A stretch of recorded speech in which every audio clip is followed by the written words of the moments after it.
안녕하십니까. 신영복 역사문화여행입니다. 이 채널은 역사와 문화에 관심이 많고 여행을 좋아하는 분들을 위한 방송입니다.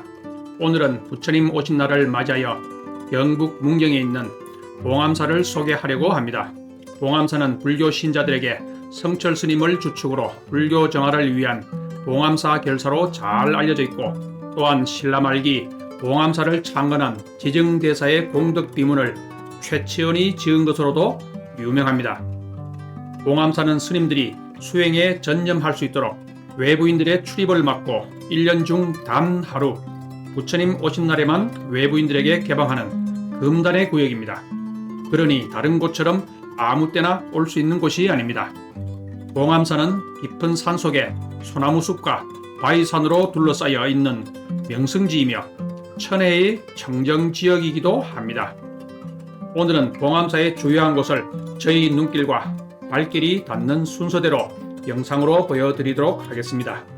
아직 구독을 하지 않으신 분들은 영상을 보시며 먼저 구독을 꾹 눌러주시고, 보시고 나서 도움이 되셨다면 좋아요도 부탁드립니다. 이 절은 휴양산 속에 있으므로 일주문에 휴양산 봉암사로 적혀 있습니다. 산이 병풍처럼 사방에 둘러쳐져 있고, 절 뒤에 바위산은 봉황처럼 날개를 펴 구름을 흩는 것 같고 용처럼 계곡물이 흐른다고 하여 예로부터 봉암 용곡으로 불렸다고 합니다. 그래서 1100년 전 신라 말기 지정대사가 이렇게 좋은 터에 스님들의 도량이 되지 못하면 도둑들의 소굴이 된다고 하여 봉암사를 창건하였다고 합니다.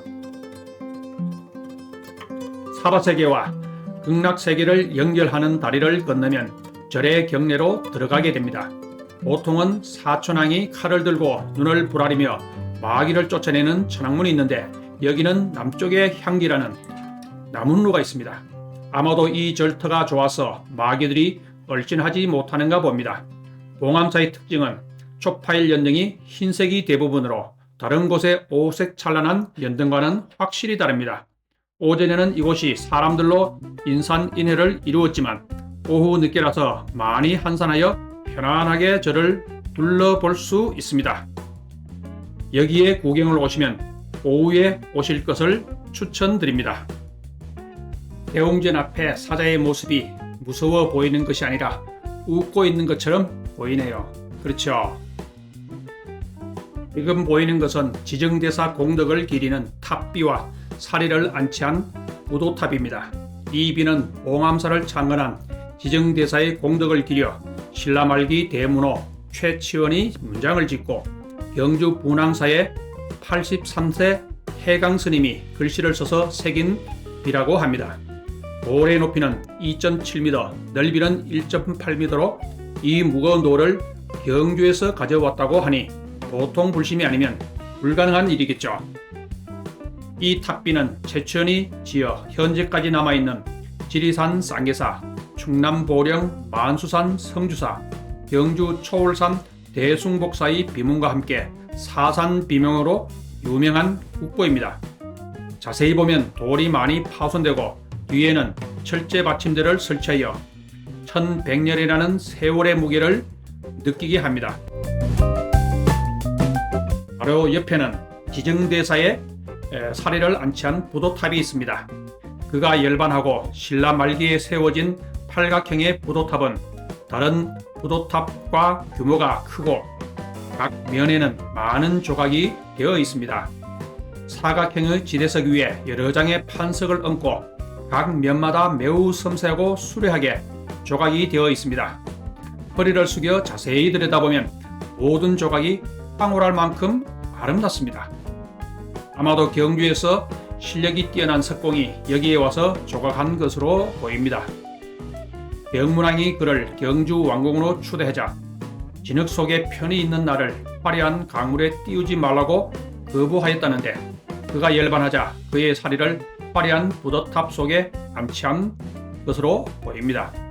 이곳은 이 절에서 수행을 하였던 큰 스님들이 영정들을 모셔놓은 조사전입니다. 1000년이 넘는 세월에 수많은 스님들이 이곳에서 수행을 했던 만큼 영정은 많은데 누구인지는 알 수 없습니다. 이곳은 스님들이 수행을 하고 있는 선원으로 문이 굳게 닫혀 있습니다. 이렇게 공기 좋고 물 맑은 곳에서 수행을 한다면 저절로 득도를 할 것 같습니다. 왜 이곳을 전국에서 유일하게 수행 공간으로 하였는지 이해가 됩니다. 이 건물에는 특이하게도 금색전이라는 현판이 걸려 있습니다. 원래 절의 중심 건물을 금당이라고 불렀습니다. 그래서 일본에서는 지금도 금당 또는 본당으로 불리고 있습니다. 당과 정은 건물의 규모의 차이는 있지만 집이라는 의미이므로 아마도 금당불상을 안치하여 금색전으로 불렸던 것 같습니다. 건물의 뒤쪽에는 대웅전이라는 현판이 따로 걸려 있어 이곳에는 대웅전이 두 곳이 됩니다. 금색전 내부를 보면 다른 건물의 내부와 다르게 봉황의 조각이 있고 물고기의 그림이 있습니다. 또한 용의 조각도 있습니다. 이 절터가 봉황이 깃들고 용이 물속에 숨어 있어서 금색전 내부를 이렇게 표현한 것 같습니다.